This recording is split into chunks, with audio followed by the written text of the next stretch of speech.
Thank you so much for taking time to give us an update about your Acteens and how you're responding to the coronavirus crisis. Well, I think the impact on our Acteens with the coronavirus has definitely been significant. We had always used Instagram to a high degree, keeping in touch daily, sometimes minute by minute, and that was very effective.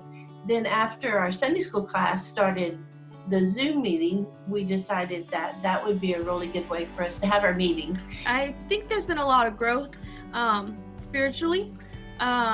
This has definitely taken us out of our comfort zones, and we know that from looking in the Bible that whenever we're taken outside of our comfort zones, there's growth, and we learn to trust in God. And I think that they're learning a different side of God at this point, that He provides, that He's there in the good times and the bad times. We learn how important relationships are. Like, these girls always want to be able to talk to each other.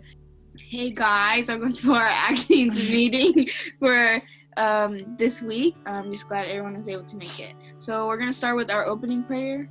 I was thinking we could pray for our church, a virtual prayer walk. And Bessie Middle School is right next to the church, so we could pray for the schools and the students that are not at school right now.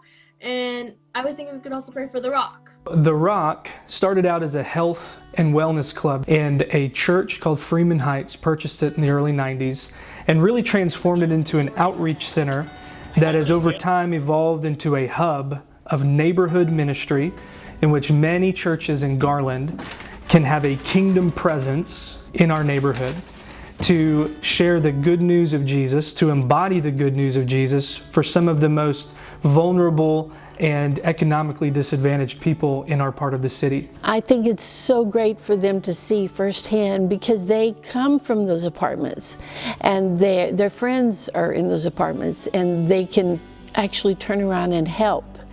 The older people, the younger people, they're involved in whatever needs to be done. The leaders of The Rock can say, would you help us? And they're there. They help me with after school, teaching after school. They are all bilingual and very good translators for me.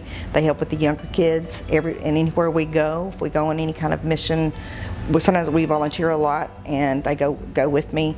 At our food pantry once a month, we go and we bag all the groceries that go out the door, and they help with that. We sew for people, they crochet, we teach other kids how to crochet. We make boxes for Christmas. I got the opportunity to be a National Acting panelist this year. I'm just so excited to see what God has in store for me, just how I can impact other girls. I got the phone call that I was selected as National Acteens panelist, and I immediately cried. And seeing the WMU there and seeing how they were so excited about the National Acteens panelists, and it was just really the start of seeing the next generation, that we are that next generation of WMU, and seeing how Mary Lou has brought us up to be that next generation. I feel like if I'm sharing this with them at this young age, they will continue. So I want that to be a lifetime commitment, that they are WMU for life, not just for their GA years or their Acteen years.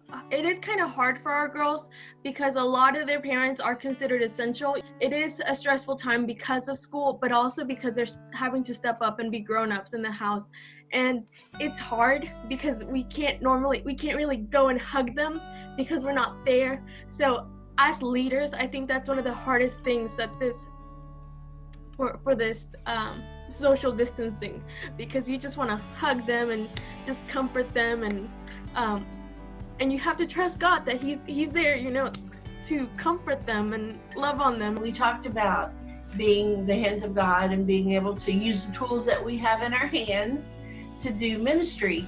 And so now we talked about how the things in our hands are totally different than what they were before.